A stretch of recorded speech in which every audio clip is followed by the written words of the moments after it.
kita dalam berilmu jelas membutuhkan sanad. Yang pegangan kita orang NU seperti itu. Jika di sanad, kata dalam muqaddimahnya Sahih Muslim itu, laulas sanad laqala man syaa man syaa. Kalau ada sanad, orang yang mau ngomong dia ngomong apa yang dia kehendaki.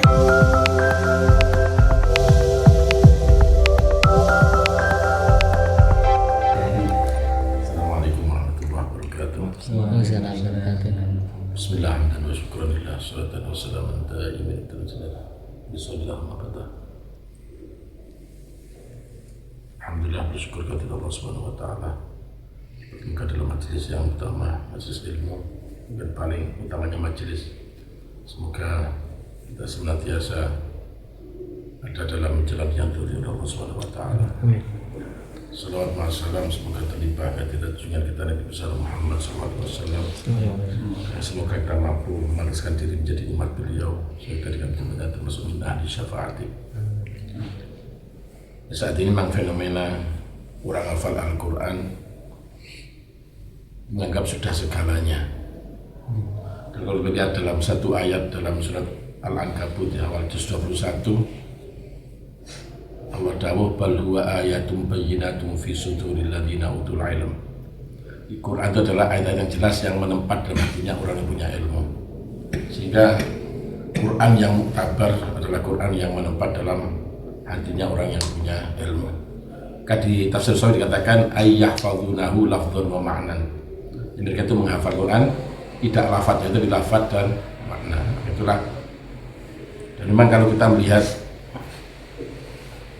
di salah satu sifatnya orang bertakwa di awal surat Al-Baqarah itu walladzina yu'minuna bima unzila ilaika wa ma unzila min qablika. Intinya itu orang yang percaya kepada Al-Quran. Dan bagaimana percaya pada Al-Quran itu, kalau kita ditanya mesti percaya. Bagaimana membuktikan kepercayaan keimanan kita itu buktikan Allah berfirman alladzina atainahumul kitaba yatslunahu haqqa tilawatihi ulaika yu'minuna bih. Salahnya itu sering orang baca Quran kan alladzina atainahumul kitaba yatslunahu haqqa tilawatihi. Akof di situ dan ulaika yu'minuna. Maka enggak mengenal pada makna. Padahal kalau kita lihat Jalalan saja itu yatslunahu adalah hal, di khobarnya adalah ulaika yu'minuna bih. Bacanya harus diwasalkan alladzina atainahumul kitaba yatslunahu haqqa tilawatihi ulaika yu'minuna bih. Di orang-orang yang telah beri kitab Al-Quran dan mereka membacanya dengan sebenar-benarnya membaca, maka mereka itulah orang yang percaya kepada Al-Quran. Jadi artinya apa? Kalau kita dikatakan ingin sifat orang takwa bertakwa untuk iman pada Al-Quran, berarti kita harus yatslunahu haqqa tilawatihi. Apa itu yatslunahu adalah yatslunahu adalah membaca Quran ayyashtarika fihi lisan wal aql wal qalb. Harus bersatu antara lisan, akal dan hati. Fal lisanu yurattil wal aqlu yutarjim wal qalbu yatta'id. Di lisannya mentartilkan, akalnya menerjemahkan, kemudian hatinya mengambil nasihat. Itu bahasanya Imam Ghazali itu seperti ini. Fa haqqul lisan tashihul huruf bitartil. Fahaqqul aql tarjamatul ma'ani fahadzul qalb al-itti'az wal inzijar. Itulah namanya haqqut tilawah. Jadi kita masih sampai di tartil itu sudah sulit. Tartil itu artinya apa? Tartil tajwidul huruf wa ma'rifatul wuquf. Nah ini kan harus mentajwidkan huruf-hurufnya dan kemudian harus mengetahui wakof-wakofnya. Ini yang paling lemah itu dari mengetahui wakof-wakofnya ini, sehingga orang sering tajwid sebagus apapun kalau wakofnya belum tepat maka itu masih belum digunakan tartil. Nah, kalau misalnya nanti ada dawuh di surga nanti yang yuqalu li sahibil Quran iqra wartaqi warattil kama kunta turattilu fid dunya fa inna manzila ila akhir ayatin taqra'uha. Kalau orang sudah masuk surga, dalam surga ada dawuh dikatakan pada orang yang punya Al-Quran, iqra, baca Al-Quran kamu, wartaqi, dan naiklah kamu, warattil, dan tartilkanlah kama kunta turattilu, sebenarnya kamu dulu selalu mentartilkan. Kalau dulu misalnya pakai fi'il madhi, Tapi ini pakai fi'il mudhari. Bukan kama kunta rattalta, tapi kama kunta turattilu. Ya apa? Kalau suatu sudah terjadi pakai fi'il mudhari, maka punya faedah lil istimrar. Jadi kalau misalnya itu hadisnya seperti ini, kama kunta rattalta, sebenarnya kamu dulu pernah mentartilkan, sekarang tartil sudah cukup. Tapi karena dawuhnya itu kama kunta turattilu, kamu selalu mentartilkan dan jadinya karena bakat kamu segala akhirat yang kamu baca. Maka dengan dawuh seperti ini, syaratnya tidak cukup hanya dengan hafal Al-Quran. Al-Quran mengetahui, nah untuk mengetahui wakaf ya harus tahu maknanya. Nah kemudian bacanya selalu dengan tartil, maka itu baru dapat dawuh seperti ini. Kalau hafal Quran tapi tidak tartil, ya nggak masuk hitungan dawuh ini. Tartil nggak hafal Quran nggak masuk, jadi dua-duanya harus. Makanya artinya apa Al-Quran ini maknanya luar biasa. Makanya kalau Allah menyebutkan itu orang yang warisi Al-Quran itu faminhum zalimun li nafsihi wa minhum muqtasid wa minhum sabiqun bil khairati biidznillah. Jadi kelompok orang hafal Quran itu ada yang zalim. Itu masih baik ini. Zalim artinya apa? Mereka hanya membaca, mereka hanya menghafalkan tanpa tahu arti dari apa yang mereka baca. Maka itu zalimnya di mana? Seindah itu mana Al-Quran kok tidak difahami. Itu zalimnya di situ. Wa minhum muqtasid, orang yang hafal Al-Quran dan dia memahami. Ini perbuatannya nggak ada bedanya dengan yang lain. Ya sering turu, nggak pernah bangun malam. Karena kan di sini Abdullah bin Mas'ud mendahulukan bagaimana orang yang hafal Quran itu yang bagi li hamil Quran ayyu'rafa bilailihi idzan nasu naimuna wa binaharihi idzan nasu muftiruna wa bihuznihi idzan nasu yafrahuna wa bibukaihi idzan nasu yadhakuna wa bisumtihi idzan nasu yakhuduna wa bikhushu'ihi idzan nasu yakhtaluna. Itu bagaimana mengamalkan seperti itu. Jadi orang yang hafal Quran bisa dikenali, sejujurnya dikenali dengan waktu malamnya. Semua orang tidur, maka dia bangun ibadah. Semua orang berbuka sekali, dia berpuasa. Orang-orang itu dengan susahnya, susah bukan susah karena nggak bisa nyaur utang, enggak. Tapi susahnya kenapa ya Allah sudah ada Quran dalam dada saya, tapi saya masih maksiat kepada ya Allah. Susahnya seperti itu. Saya masih bertadabur dengan Al-Quran, ya Allah, itu susahnya di situ. Orang lain bergembira. Dan wabibukaihi idzan nasu yadhakuna, dengan nangisnya. Dan nangis itu kalau Allah dalam bentuk mengatakan ana indal munkasirati qulubuhum li dzikri.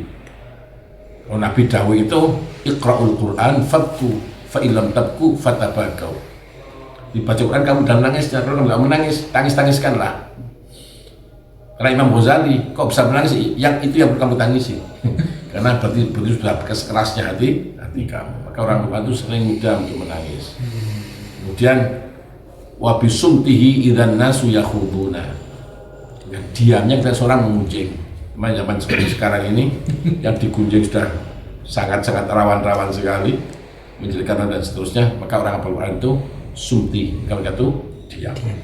Terakhir wa bi khusyu'ihi idzan nasu yakhtaluna. Khusyuk dan seorang gaya-gayanya dia tetap dalam kekhusyuannya. Itu seperti itu namanya mengamalkan, itu baru namanya wa minhum sabiqum bil khairat. Di orang yang hafal Quran mengerti maknanya dan dia mengamalkan seperti apa orang yang hafal Quran itu. Atau kalau berkaitan dengan aswaja, sebenarnya kita aswaja nggak usah, kita kantor nggak usah. Kita memahami Al-Quran itu aja sudah terlihat betul kebenaran faham dari Sunnah wal Jamaah ini. Nah, alur saya ngomong dari sini. Kita dalam berilmu jelas membutuhkan sanad.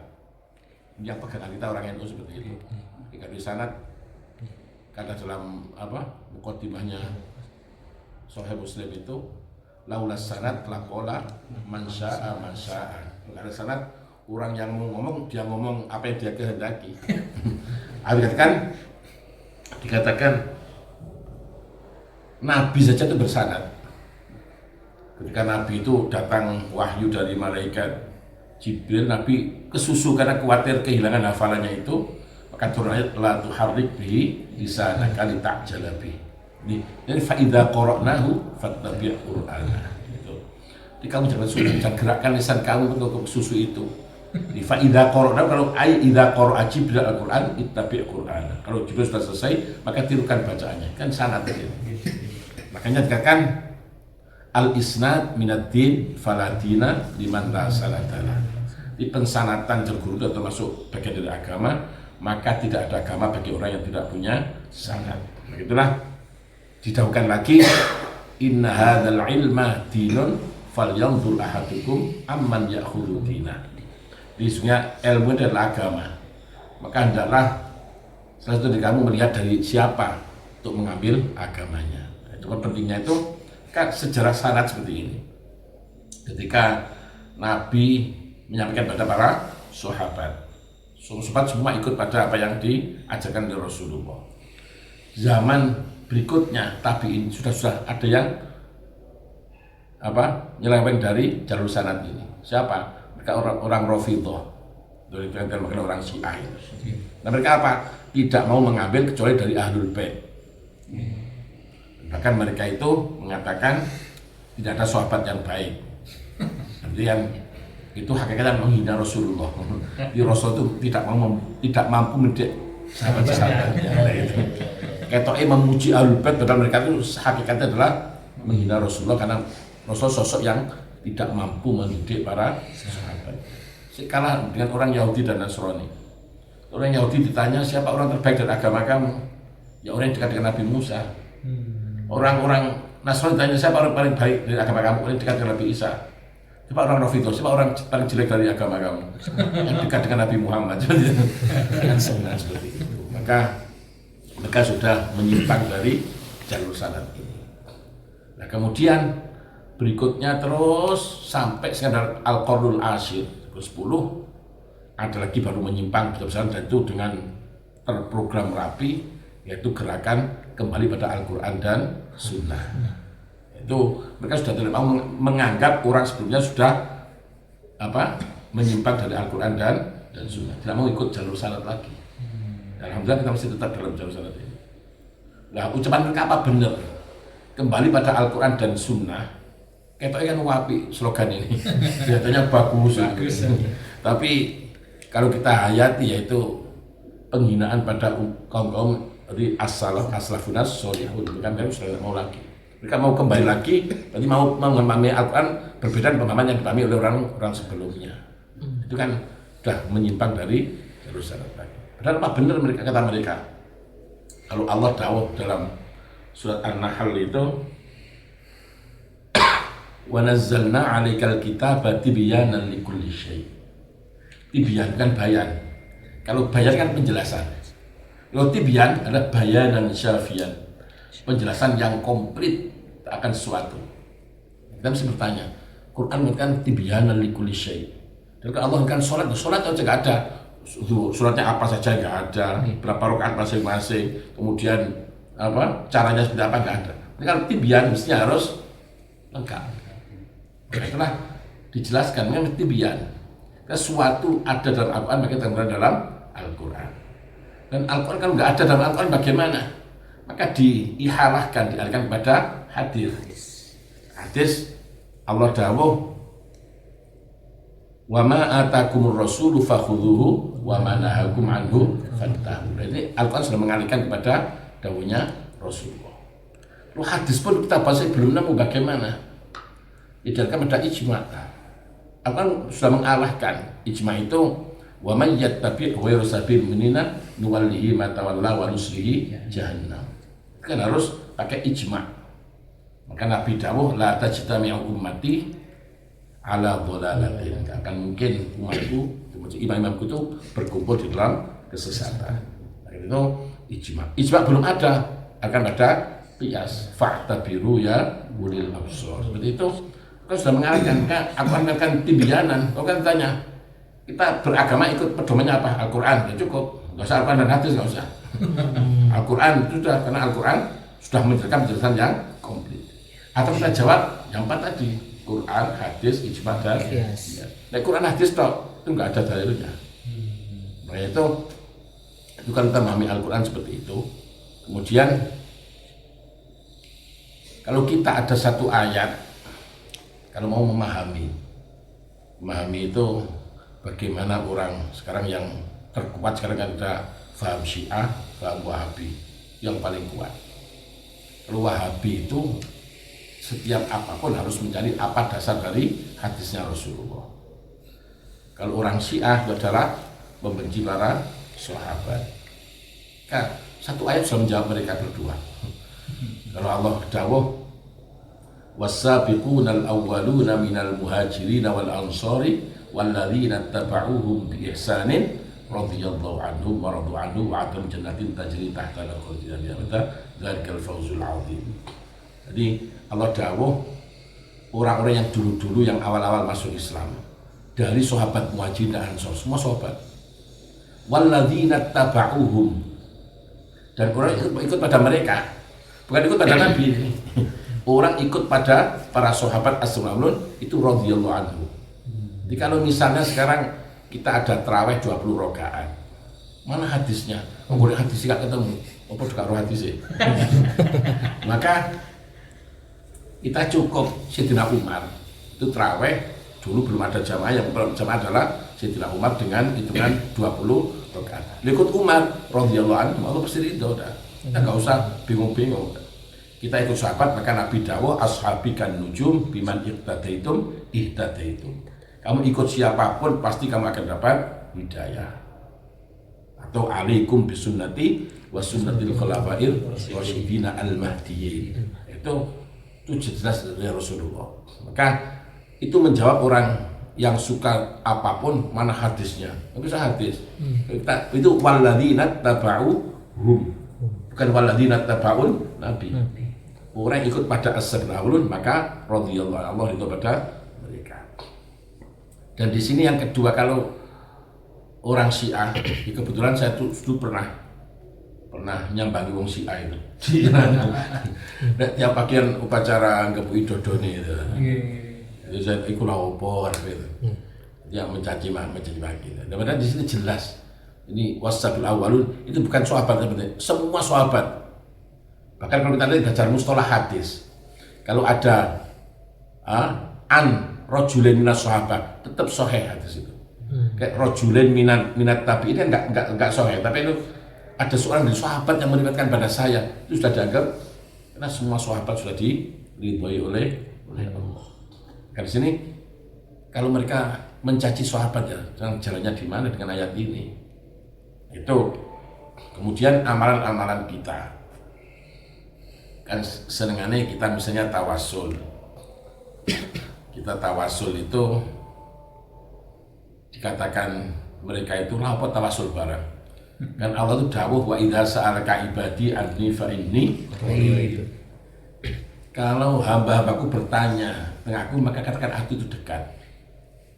Nah, kenapa kita sudah dekat, kita harus pakai tawasul? Takon ngono mesti kita nggak bisa jawab.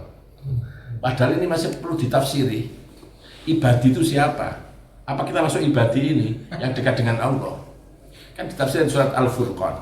Wa ibadur rahmanil ladzina yamshuna 'alal ardi hauna wa idza khatabahum, itu gak cocok bahasa dewe.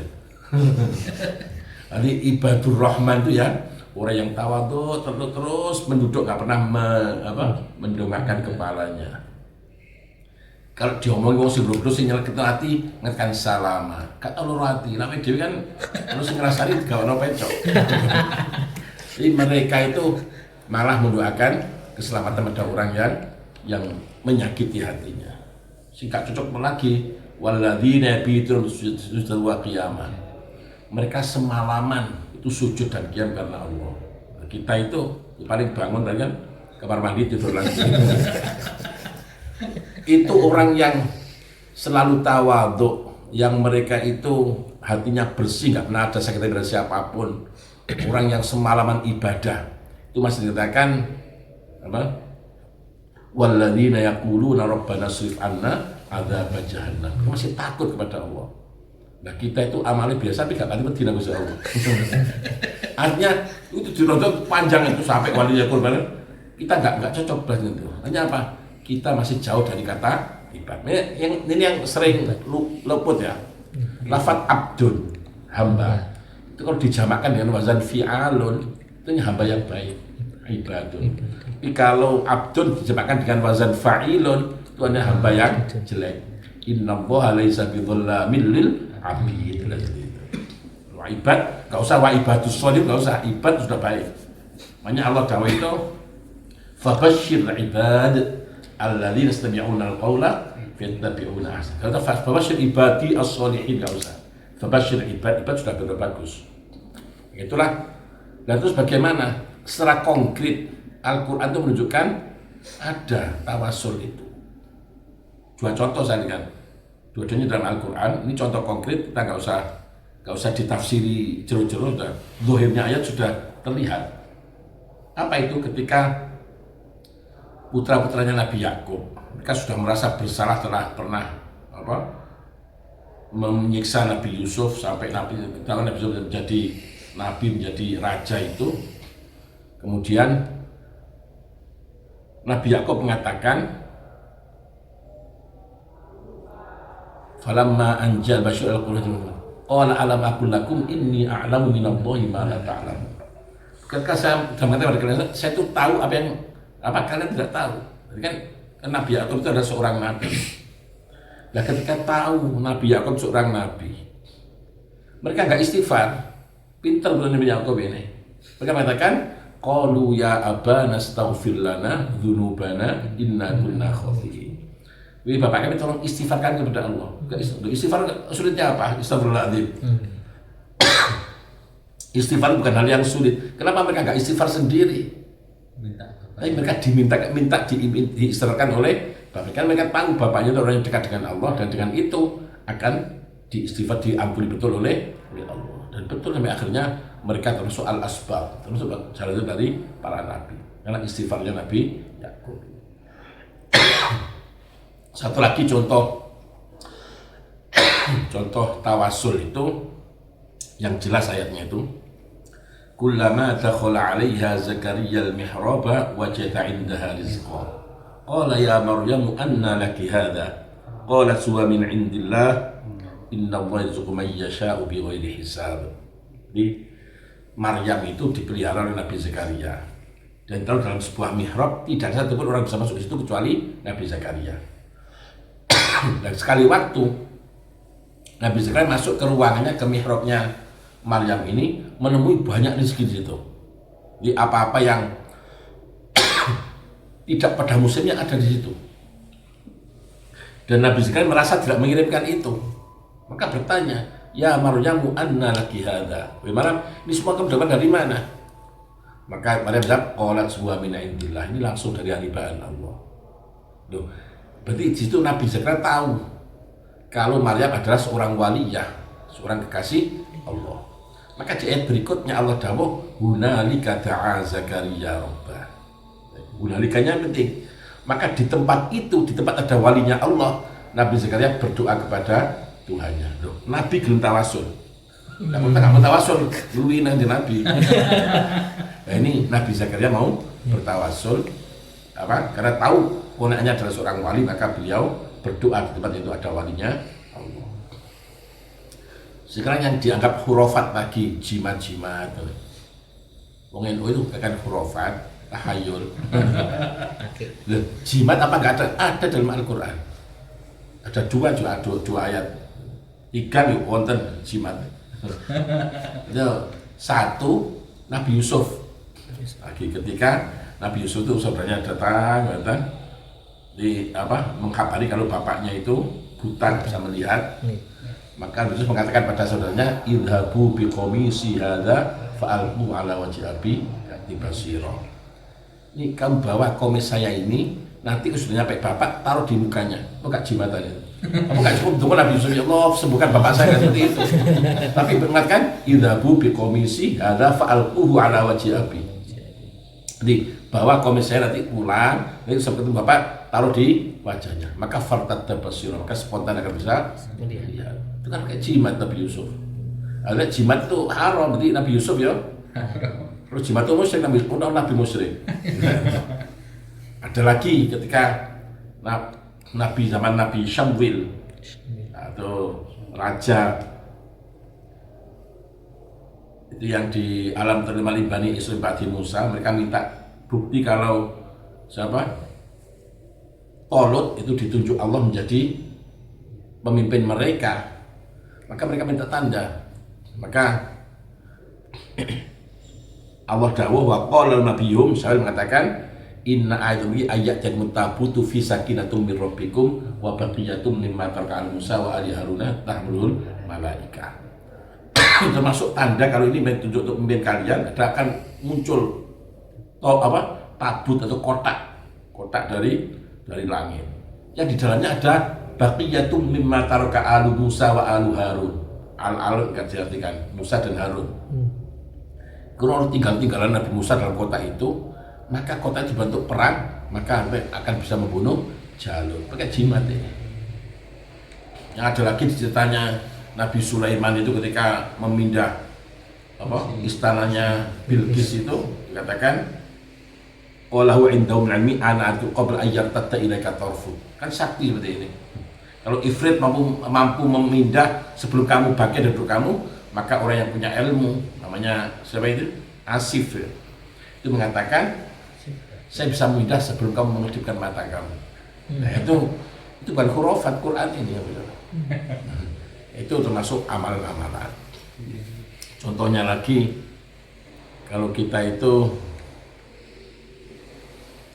berdoa, adapi wong yang oleh doa siji doa liyane ngamini. Gak doa dhewe-dhewe. Apa ada dasarnya?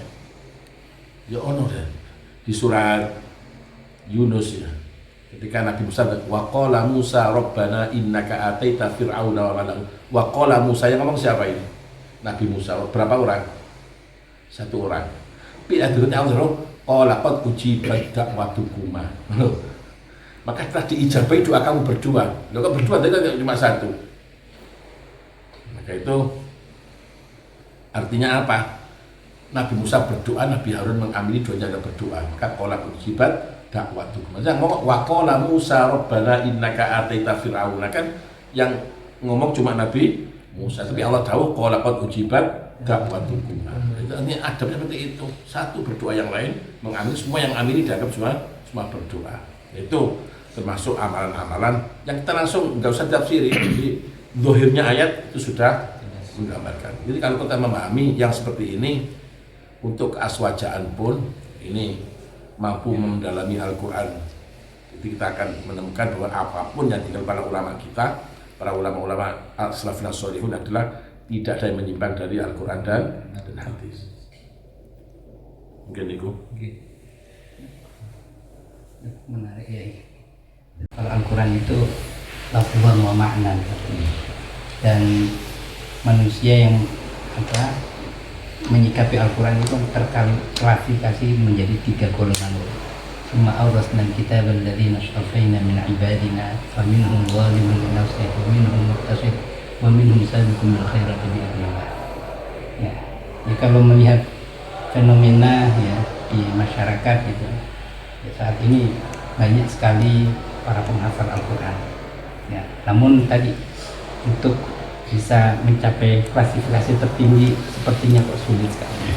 Ya, banyak justru di antara yang mereka itu mungkin di klasifikasi yang pertama tadi. Tidak saja kesulitan ketika hafal lafzan, apalagi kalau kemudian harus memahami Al-Quran bil makna itu. Nah, mungkin ya ini menjadi nasihat semua ya, bagi para penghafal Al-Quran maupun para pecinta Al-Quran. Bagaimana kemudian cara kita itu untuk bisa menaikkan level dari yang terendah ini, kemudian paling tidak yang mutawassit gitu, sebelum bisa menjadi yang sabiqul khairat. Orang sering menyalahfahami. Jadi kalau saya hafal Quran, saya akan bisa makan mahkota di kepala orang tua saya. Nah, kita nggak seperti itu. Ya kan Nabi Dawud man qara'al Quran wa amila bima fihi al-basallahu walidayhi tajan yaumal qiyamah tuhu ahsanu fi sudina fa ma dhabikum biman amila bihi. Jadi bukan yang berarti kalau ada orang yang hafal Quran dan mengamalkan apa yang dalam Al-Quran, bisa mengamalkan apa bisa kalau tidak memahami maknanya. Nah, itu tersingkat. Jadi dia mengamalkan, dia memahami, dia mengamalkan. maka nanti orang itu akan mampu, Allah akan makan mahkota di kedua orang tuanya, yang mahkota itu lebih terang benar. Maka di sini kita fahamkan bahwa Quran diturunkan itu bukan untuk dihafalkan. Jadi Allah dawuh itu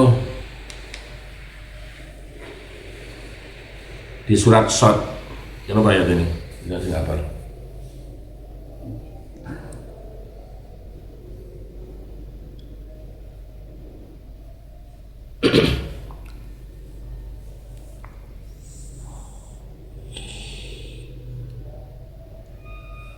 Kitabun anzalnahu ilaika mubarakun liyadabbaru ayatihi wa yatadhakkaru ulul albab. Jadi di kitab Al-Qur'an ini diturunkan pada kaum Muhammad yang diberkahi, tujuannya apa? Liyadabbaru ayatihi, agar mereka mau tadabbur dengan ayatnya, lebih berarti ada mampu tadakkur wa yatadhakkaru ulul albab. Jadi kalau sekedar orang, kalau sekarang itu orang bangga dengan hafal Quran, aku hafal Quran saja belum hafal Quran. Qiraat itu kalau kita merujuk pada qiraatul mutawatirah dari yang Satibiyah dan Durrah, itu Satibiyah saja, Satibiyah dan Durrah, berarti itu masih hafal 1/20 Al-Quran. Nah, Quran yang mutawatir 20 qiraat. Di 20 qiraat apal dari hafaz saja, berarti beri apal masih 1/20. Ya, merujuk pada qiraatul asr as-surah. Nek qiraatul al-kubra setiap riwayat ada 2. Jadi berarti qiraat itu ada 40. Jadi nek apal Quran riwayat hafaz berarti masih apal 1/40 Al-Quran. Masih jauh keilmuannya itu. Terus saya bahasa misalnya seperti ini, Alif Lam Mim, Dzalikal kitabu la raiba fihi, Dzalikal kitabu la raiba fihi hudan lil muttaqin, Dzalikal kitabu la raiba fihi hudan lil muttaqin, Dzalikal kitabu la raiba fihi hudan lil muttaqin. Masih banyak yang bisa bicara ini. Dzalikal kitabu la raiba fihi hudan lil muttaqin. Ini sudah masuk di yang 40 tadi. Berarti kalau apa? Lamro masuk itu bihuna. Ada artinya ada. Dzalikal kitabu la raiba fihi hudan lil muttaqin. Orang banyak tanya, ini qiraatnya siapa? Qiraatnya Imam Hamzah tadi di yang 40 itu. Ada lagi hudan lil muttaqina, qiraatnya Imam Ya'qub dan seterusnya. Itu semua mutawatir, pakai sholat sah sholatnya. Makmum Yang saya baca ini semua adalah mutawatir. Jadi kalau ini dipakai sholat itu sholatnya sah. Yang bingung makmumnya ya. Bingung apa? Ini apa aja nih? Jadi kalau di sini saya apa? Terus ganti riwayat sehatam, ganti riwayat berikutnya, terus sampai 20 bulan kita ulangi lagi. Ini anak-anak difaham semua itu. Itu maka Quran dalam hadisnya Abu Dzar ini, julusu sa'atin fi thalabil ilmi afdhalu min alfi rak'atin wa min alfi syuhudi jannatin wa la fi yadi maridin. Faqalu hatta mikral Quran ya Rasulullah, faqala hal yanfa'ul Quran bi ghairi ilmin. Jadi duduk sebentar saja mencari ilmu lebih utama dari sholat 1000 rakaat. Kalau betul yakin dengan 1 rakaat kuat nggak banyak. Tapi nunggu seperti ini sudah 1000 rakaat. Lebih utama daripada menghadiri 1000 jenazah, lebih utama daripada mengunjungi 1000 orang sakit. Maka besarnya sobat bertanya, maka sampai mengalahkan hafal Quran dari Rasulullah, maka Nabi tahu apakah ada manfaatnya Quran dengan tanpa ilmu. Nah itulah harus diilmoni. Kalau nggak diilmoni, cuma dihafalkan. Kadang bisa sendiri kadang masa aku mau Quran itu ini oleh apa aku mau Quran dan hatam jadi itu oleh golek pahala masih oleh ganjaran sih Pak kepada saya dapat ganjaran berdoa. Kita kan nggak cuma dapat sekedar ganjaran, tapi adalah kemuliaan derajat yang di sisi Allah. Itu kalau bahasa Auratha itu mewarisi Al-Quran itu nggak sekedar hafal kan. Makanya orang yang kalau Nabi mengatakan Allah dawuh innallaha astafa Adam wa Nuh wa ala Ibrahim wa ala Imran ala alamin. Allah memilih Nabi Adam, Nuh, Ibrahim dan keluarga Imran di alam semesta. Kita memang muskil. Kok nggak ada Nabi Muhammad di dalam ayat itu? Kok Adam, Nuh? Maka itu kan banyak tafsiran. Ada tafsiran di jalan itu alal alamin ay ala alami zamanihi. Ini kan mengalahkan seluruh alam semesta di zaman beliau masing-masing. Tidak mengalahkan Nabi Muhammad. Dan mengatakan Nabi Muhammad masuk dalam alu Ibrahim. Yuk kaduan berapa turunan itu. Maka tafsir mereka tadi itu tidak usah Nabi Muhammad. Thumma awrathna al-kitab alladhina astafaina min ibadina. Dan saya wariskan pada orang yang saya pilih dari artinya apa? Tidak usah Nabi Muhammad. Orang waris itu sudah masuk yang dipilih oleh Allah. Makanya Nabi dawuh ulama'i ka'anbiya'i Bani Israel. Ulama dulu seperti nabi-nabinya Bani Israel. Itu kemuliaan seperti itu. Maka ya intinya itu kalau kita ingin dapat kemuliaan dengan Al-Quran sekedar dapat pahala, Quran itu tanpa mengerti maknanya kita baca sudah dapat pahala. Tapi untuk meraih kemuliaan yang tinggi seperti dawuh sebenarnya maka tidak bisa kita harus juga memahami maknanya. Bahkan Quran itu bisa muktabar dianggap kalau menempat dalam hatinya orang yang punya ilmu. Itu dia.